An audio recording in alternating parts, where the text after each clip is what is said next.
अस्सलाम वालेकुम दोस्तों, आप मेरी वीडियो शेयर करते हैं या नहीं, लेकिन इसको ज़रूर शेयर कीजिए क्योंकि इसका ताल्लुक़ पूरे पाकिस्तान से है।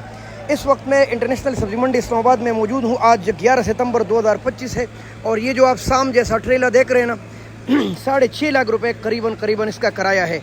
बॉर्डर के टैक्स, कस्टम टैक्स ये और है और अलग है, और ये मुकम्मल तबाह बर्बाद हो गया। वजह क्या है? हमारी गलत पॉलिसियों ने बॉर्डर का मसला इतना बड़ा कर दिया है कि कोई गाड़ी गुजर ही नहीं सकती। 6.5 लाख रुपए खाली किराए का ये 1800-1900 नग है, ये 2 लाख भी पूरा नहीं करेगा। ये देख ले आप, इस हर जाली का, ये तो बन जालिया है, इसका भी यही हाल है। आधी दिन बैठ गई है और इन्होंने जाले पकड़े हैं, जो कि बहुत कम कभी कभी होता है कि टमाटर की जालियाँ ये सब ने जाले रखे हैं। ये कम से कम 5 दिन बॉर्डर पर खड़ा रहा, उसके बाद बॉर्डर गुजरते गुजरते 3 दिन गुजर गए, 7-8 दिन पुराना। हालांकि इन बेचारों ने ऐसी कंटेनर में डाला है, बावजूद इसके तबाह बर्बाद हो गया। तो भाई मैं खुसूसी दरख्वास्त करता हूँ बॉर्डर हुक्काम से और अरबाब इख्तियार से कि खुदारा ये गरीबों का माल है। गरीब चाहे पाकिस्तानी हो या अफगानिस्तान के हो, है तो गरीब लोग यार, ये बॉर्डर खोल लीजिए और अपने पाकिस्तानियों पर भी रहम करें।